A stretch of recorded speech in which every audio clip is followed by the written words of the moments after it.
ఓం నమ శివాయ అందరికి. ఈరోజు మన ఛానల్లో డే 13 ఇదే మన ఫైనల్ డే అన్నమాట. ఇక ఇక్కడ నుంచి అయితే నేను ఇంటికి అయితే వెళ్తున్నాను. ఇది బాసర. ఇక్కడ గంగమ్మ తల్లి దగ్గర స్నానం చేసుకొని మన టెంపుల్కి అయితే వచ్చేసాము. బాసర టెంపుల్లో ఉన్న ఫీలే వేరు అసలు. నేను చాలా సార్లు వెళ్తా ఉంటాను బాసర టెంపుల్కి అయితే. బాసరలో దర్శనం కంప్లీట్ చేసుకొని అన్నదానంకి అయితే వచ్చాము.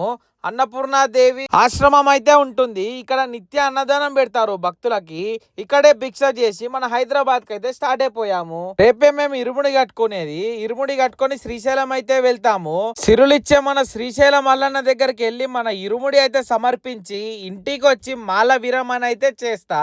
ఇక ఒక్కొక్కరిని డ్రాప్ చేసుకుంటూ మెల్లగా ఇంటికి అయితే పోతా. సామాన్లు జరుగుతుంటే మన ఇంటి దగ్గర పూరలు అయితే వచ్చిర్రు. వాళ్ళకి 2 బ్యాగులు ఇచ్చి మీదికైతే తీసుకురమ్మన్నా. మీదికి వెళ్ళిపోయేసరికి మా కుక్క చూడండి ఎంత ఆనందంగా ఉందో నేను వచ్చినా అని. ఏమేం షాపింగ్ చేశానో మా మమ్మీకి అయితే చూపిస్తున్నా. ఇవన్నీ నేను షాపింగ్ చేసినవి. తీసుకొచ్చిన కటానాలు దేవుని దగ్గర పెట్టి క్షేమంగా వచ్చిన తండ్రి అని మొక్కిన. మరిన్ని వీడియోల కోసం ట్రావెల్ విత్ బంటిని ఫాలో చేయండి.